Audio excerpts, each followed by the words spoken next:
मुरली अमृत की धारा है धारा, जो देती दुखों से किनारा। मुरली अमृत की धारा है धारा, जो देती दुखों से किनारा। भूले जीवन में हो जाए शिव बाबा मुरली में समझाए। भूले जीवन में हो जाए शिव बाबा। ओम शांति। आज की तारीख है 15 अक्टूबर 2023 के बाबा के अव्यक्त महावाक्य। Revise date 18/1/1996 Madhuban. अव्यक्त बाप दादा। सदा समर्थ रहने की सहज विधि, शुभ चिंतन करो और शुभ चिंतक बनो। आज स्नेह संपन्न स्मृति दिवस है। चारों ओर के बच्चों के स्नेह का दिल का आवाज बाप दादा के पास पहुंच गया है। यह स्नेह सुख स्वरूप स्नेह है। बाप दादा इस दिवस को स्मृति दिवस के साथ साथ समर्थी दिवस कहते हैं, क्योंकि ब्रह्मा बाप ने अपने साकार स्वरूप में सर्व कार्य करने की समर्थियां अर्थात शक्तियां साकार रूप में बच्चों को अर्पण किया। इस दिवस को सन शोज फादर के वरदान का दिन कहा जाता है।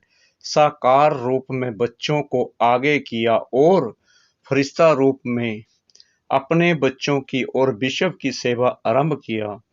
ये 18 जनवरी का दिवस ब्रह्मा बाप के संपूर्ण नष्टो मोहा स्मृति स्वरूप का रहा। जैसे गीता के 18 अध्याय का सार है, भगवान ने अर्जुन को नष्टो मोहा स्मृति स्वरूप बनाया, तो ये 18 का यादगार है कि ब्रह्मा बाप कितना ही बच्चों के प्रति अति स्नेही रहे। जो बच्चे अनुभवी हैं कि सदा सेवा के निमित्त बच्चों को कितना याद करते, अनुभव है ना। मोह नहीं रहा लेकिन दिल का प्यार रहा, क्योंकि मोह उसको कहा जाता है जिसमें अपना स्वार्थ हो।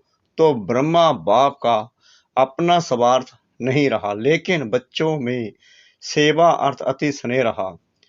फिर भी साथ रहते बच्चों को सामने देखते भी कोई देह के रूप में याद स्थायी नहीं, एकदम न्यारा और प्यारा रहा। इसलिए कहा जाता है स्मृति स्वरूप नष्टो मोहा, कोई मेरापन नहीं रहा, देवभान से भी नष्टो मोहा।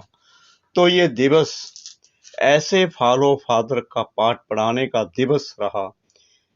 ये अव्यक्त दिवस दुनिया के अनजान आत्माओं को परमात्म कार्य की तरफ जगाने का रहा, क्योंकि मेजॉरिटी लोग ब्रह्मा बाप को देखकर यही सोचते या समझते थे कि इन्हों का परम आत्मा ब्रह्मा है। ये ब्रह्म कुमारियां ब्रह्मा को ही भगवान मानती हैं और ब्रह्मा ने साकार में पाठ परिवर्तन किया तो क्या सोचने लगे कि अभी तो ब्रह्म कुमारियों का भगवान चला गया और ये ब्रह्म कुमारियों का कार्य आज नहीं तो कल समाप्त हो जाएगा। लेकिन आप जानते हैं कि इन्हों का करावनहार ब्रह्मा द्वारा भी परम आत्मा था, है और अंत तक रहेगा। तो ये परमात्म कार्य है, व्यक्ति का कार्य नहीं है। यह पहचान ब्रह्मा बाप के साकार पाठ परिवर्तन होने के बाद समझते हैं कि इन्हों को कोई शक्ति चला रही है।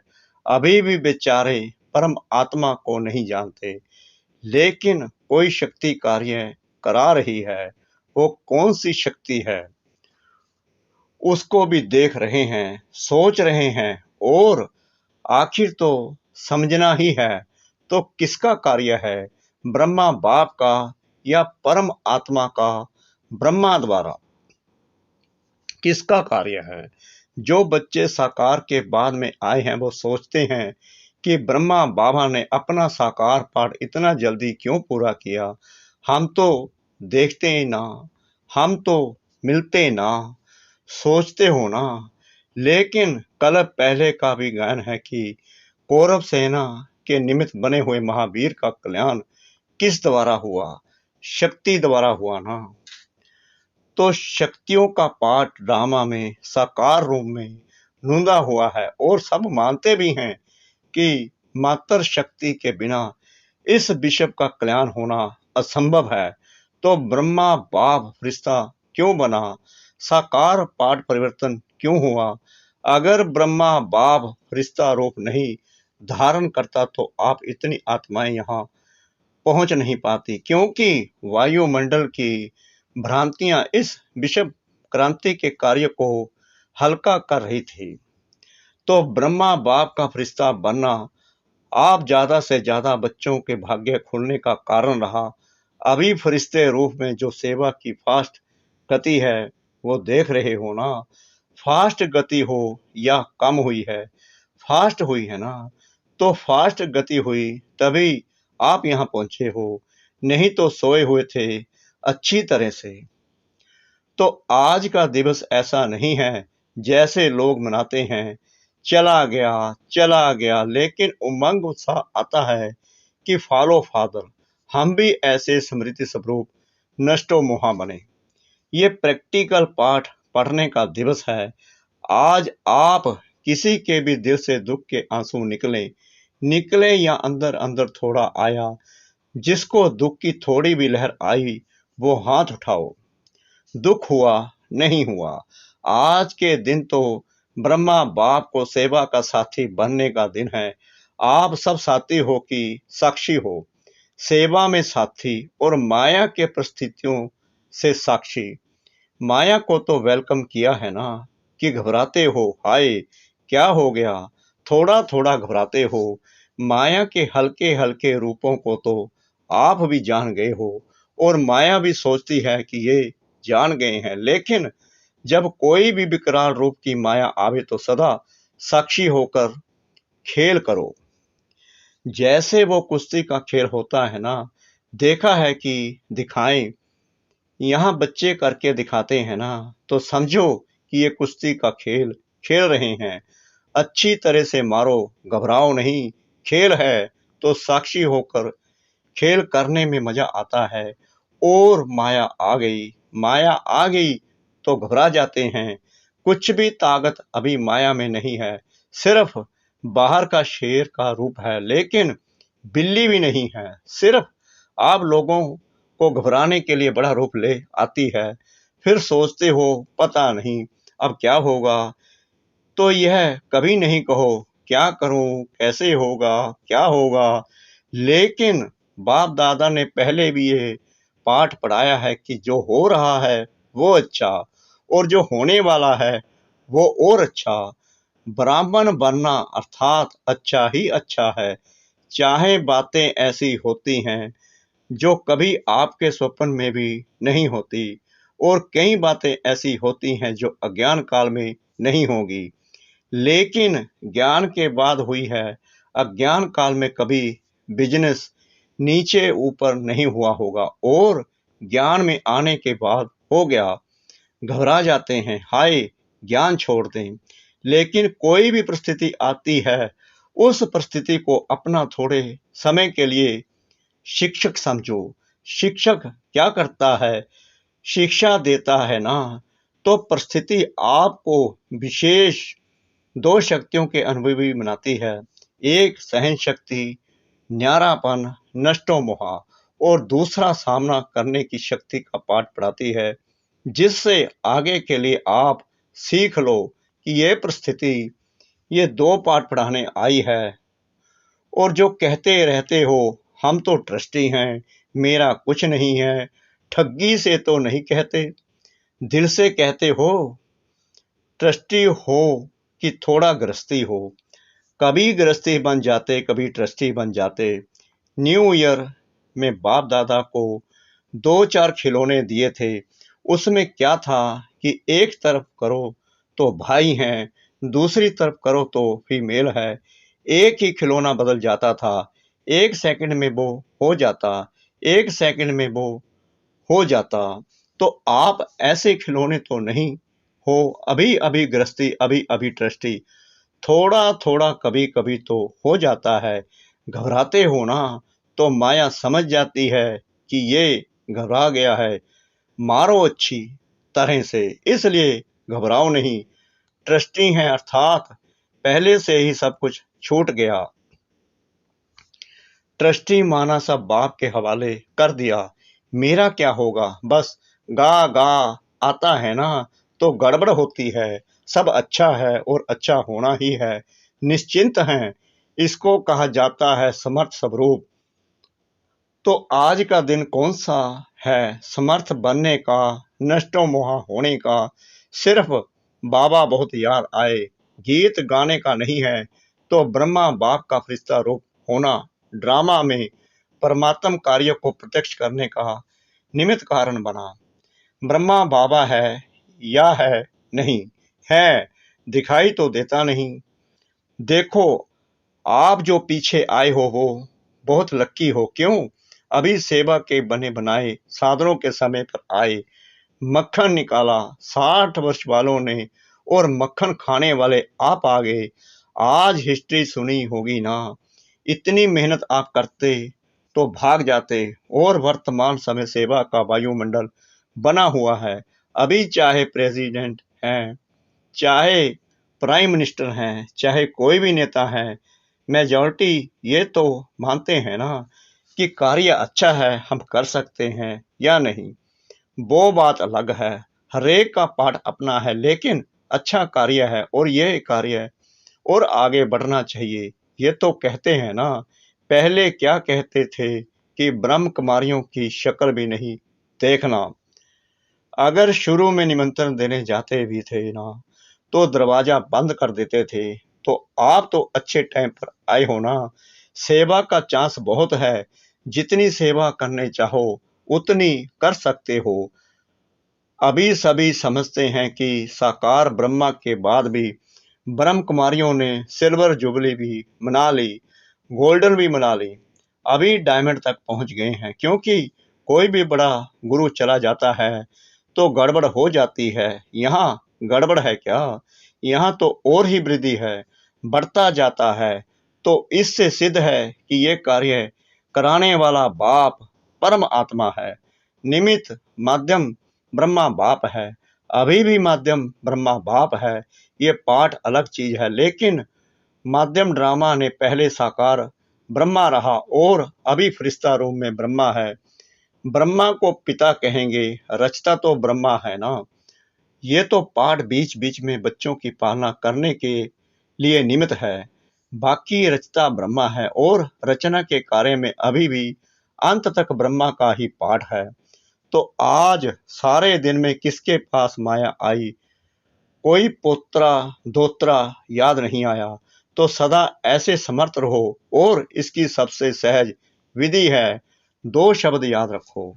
दो शब्द याद रह सकते हैं ना, सारी मुरली भूल जाए, लेकिन दो शब्द याद रखो और प्रैक्टिकल में करते चलो। वो दो शब्द जानते भी हो, कोई नई बात नहीं है। एक है शुभ चिंतन, नेगेटिव को पॉजिटिव करो, इसको कहते हैं शुभ चिंतन। नेगेटिव पॉजिटिव हो सकता है और बदल सकते हो। सिर्फ चेक करो कि कर्म करते भी शुभ चिंतन चला और दूसरा सभी के प्रति शुभ चिंतक। तो शुभ चिंतन और शुभ चिंतक दोनों का संबंध है। अगर शुभ चिंतन नहीं है तो शुभ चिंतक भी नहीं बन सकते। इसलिए इन दो बातों का टेंशन रखना, समझा। क्या करेंगे, यही नहीं भूल जाना।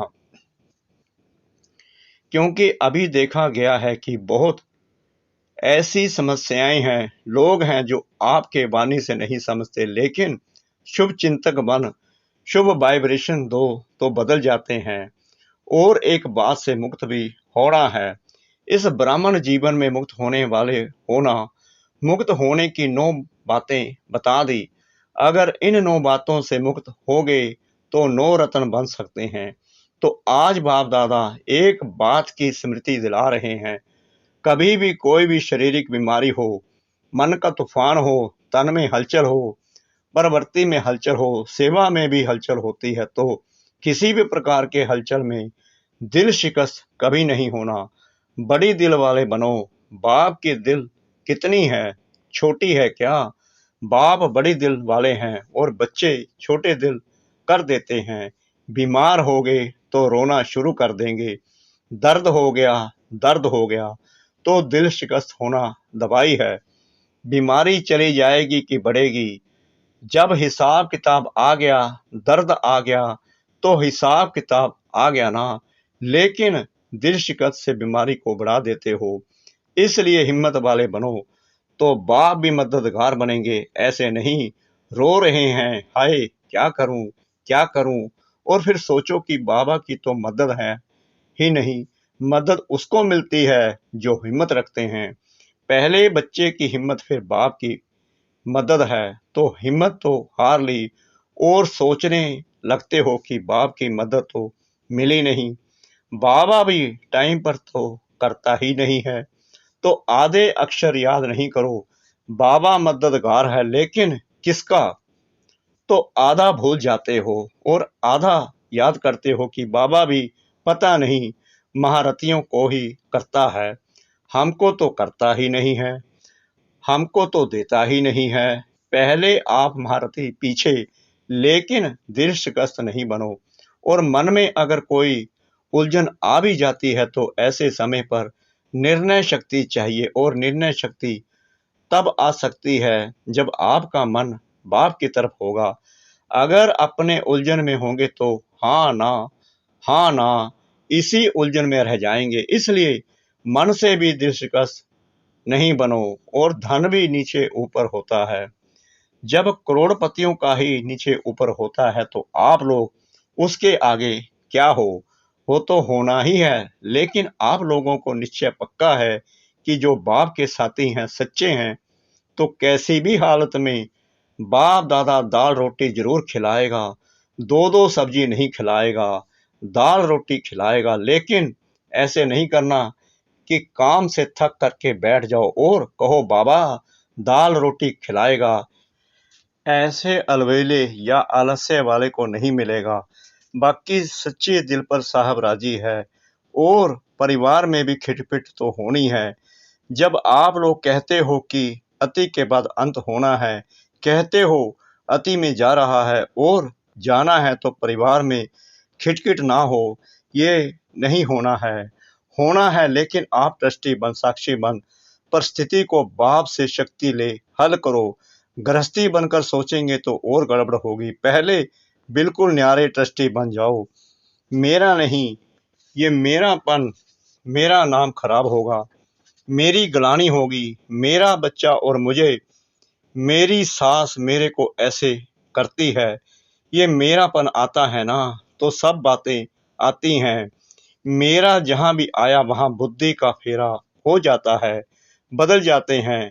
अगर बुद्धि कहां भी उलझन में बदलती है तो समझ लो ये मेरापन है। उसको चेक करो और जितना सुलझाने की कोशिश करेंगे उतना उलझेगा। इसलिए सभी बातों में क्या नहीं बनना है, दिल शिकस्त नहीं बनना है।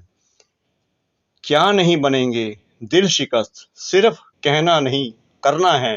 भगवान के बच्चे हैं, या तो पक्का वायदा है ना, इसको तो माया भी नहीं हिला सकती।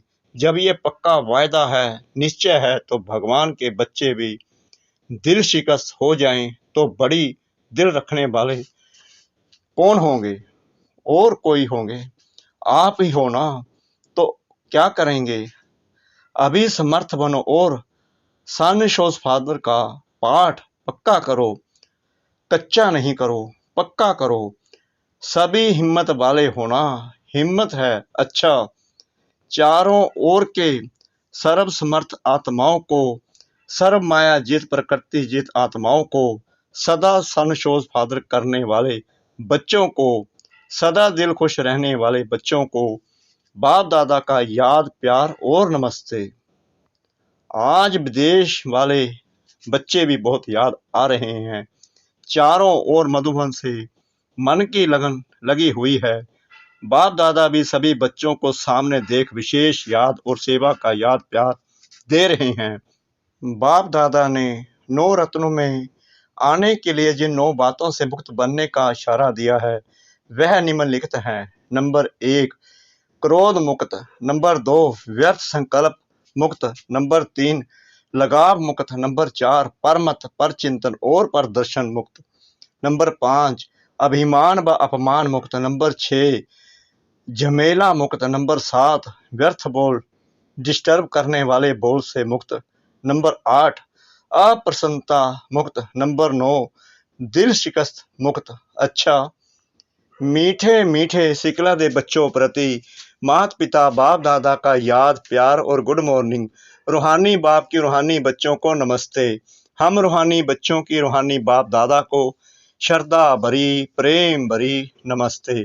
शुक्रिया बाबा, शुक्रिया बाबा, शुक्रिया बाबा इस मीठी मीठी मुरली के लिए। वरदान डबल लाइट स्थिति द्वारा उठती कला का अनुभव करने वाले सर्व बंधन मुक्त भव। चलते फिरते यही स्मृति रहे कि मैं डबल लाइट स्थिति में रहने वाला फरिश्ता हूँ। फरिश्ता अर्थात उड़ने वाला। लाइट चीज सदा ऊपर जाती है, नीचे नहीं आती। आधा कल्प तो नीचे रहे, अब उड़ने का समय है। इसलिए चेक करो कि कोई भी बोझ व बंधन तो नहीं है। अपने कमजोर संस्कार का व्यर्थ संकल्प का देह वहन का बंधन व बोझ बहुत समय चलता रहा तो अंत में नीचे ले आएगा। इसलिए बंधन मुक्त बन डबल लाइट स्थिति में रहने का अभ्यास करो। स्लोगन मनसा सेवा वही कर सकते जिनके पास शुद्ध संकल्पों की शक्ति जमा है। मनसा सेवा वही कर सकते जिनके पास शुद्ध संकल्पों की शक्ति जमा है। सूचना आज अंतर्राष्ट्रीय योग दिवस तीसरा रविवार है। साय 6:30 से 7:30 बजे तक सभी भाई बहनें योग अभ्यास में अनुभव करें कि मैं दिव्य आकर्षण मूर्त आत्मा विश्व गगन में चमक रही हूँ। मेरी दिव्यता व पवित्रता से आत्माओं को साक्षात्कार हो रहे हैं। अपने पथ से भटकी हुई आत्माएं पुण्य सत्य के पथ पर अक्सर हो रही हैं। ओम शांति।